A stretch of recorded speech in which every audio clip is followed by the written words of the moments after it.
Donc pour info aussi, la 14e côte souvent c'est une déformation de l'apophyse transverse de la première vertèbre lombaire, d'accord, qui vient se rallonger et qui vient prendre un petit peu la forme d'une côte. C'est pas vraiment une côte.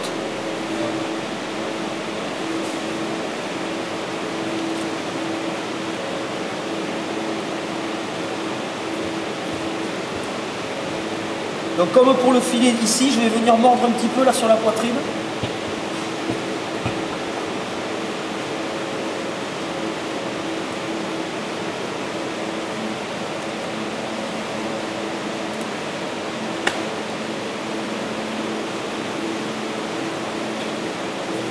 Le carré des côtes filées.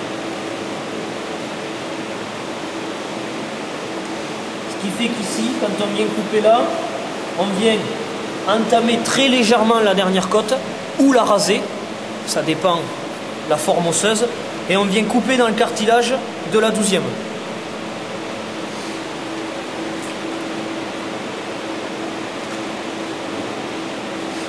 La levée de l'épaule, avant de le retourner ici, je vais prendre un repère 5 au ras de la 5e côte ici.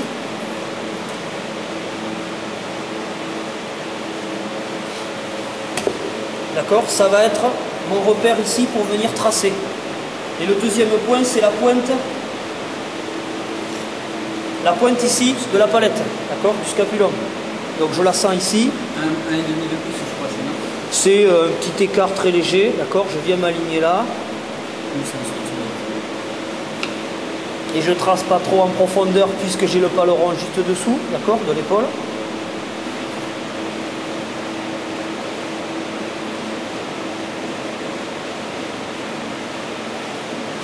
Et ici, je m'aligne au coude.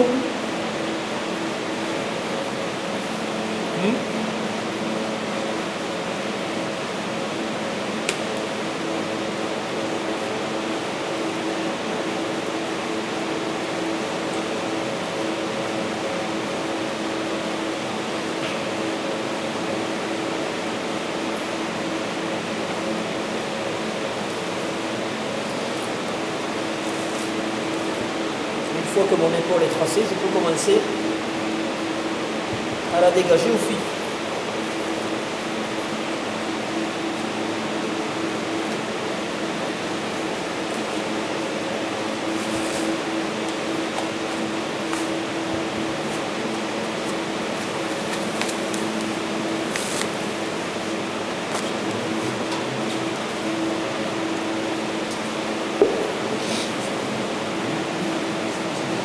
Ici, dans le creux du collier et de l'épaule, je vais venir couper le muscle.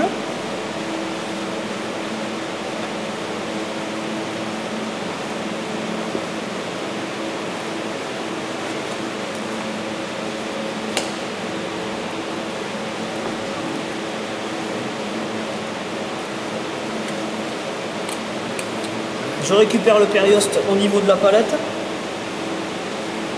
et je vais le faire glisser jusqu'en bas.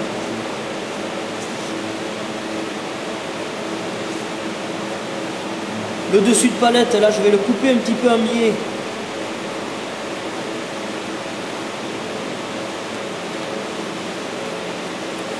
De manière à charger un petit peu en muscle les côtes découvertes, d'accord? Ça va m'éviter de retrouver un petit trou au niveau du carré des côtes découvertes, ok?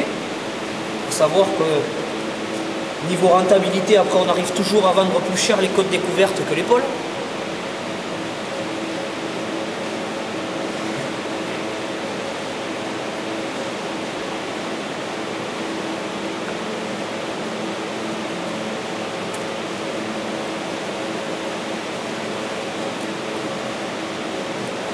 Là, je vais faire venir mon cartilage en même temps.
Voilà, donc là mon trou est bouché avec un petit morceau du dessus de palette.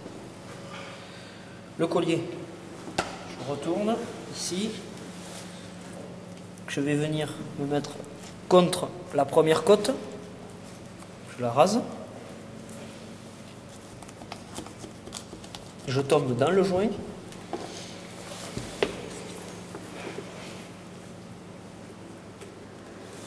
Et là, je vais venir finir de couper légèrement en biais aussi à cause du nerf cervical qui va se rétracter après. Ce qui me permettra d'avoir une coupe droite. La poitrine.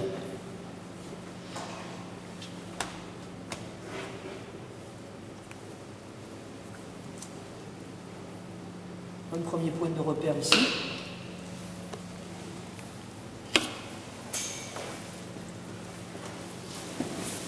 Pour celui-là, on va prendre la largeur de la noix, ici comme ça, que je vais reporter ici. D'accord ?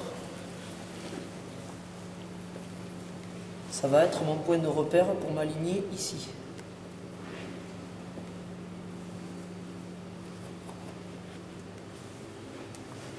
Ça va jusque là? Ici, je vais compter mes 5 côtes, 3, 4, 5, pour faire mon carré découvert. Un petit décrochage.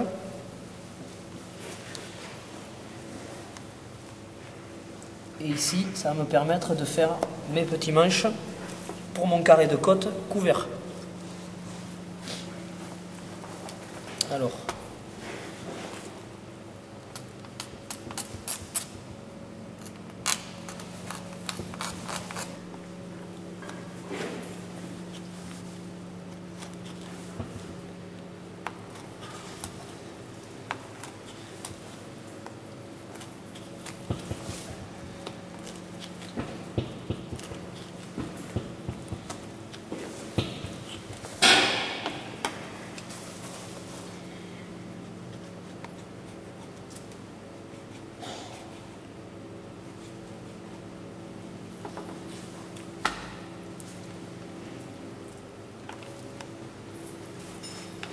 Par contre, les os, je vais les couper là.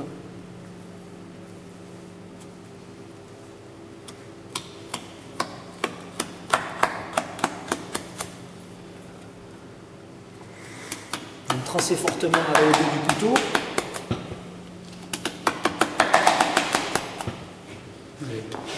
D'accord. Et là, je vais me mettre en porte-à-faux sur l'angle du billot et je vais venir casser d'un coup sec d'un côté et de l'autre.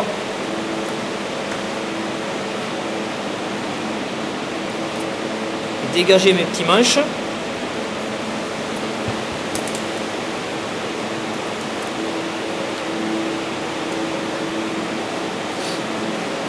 Voilà le carré.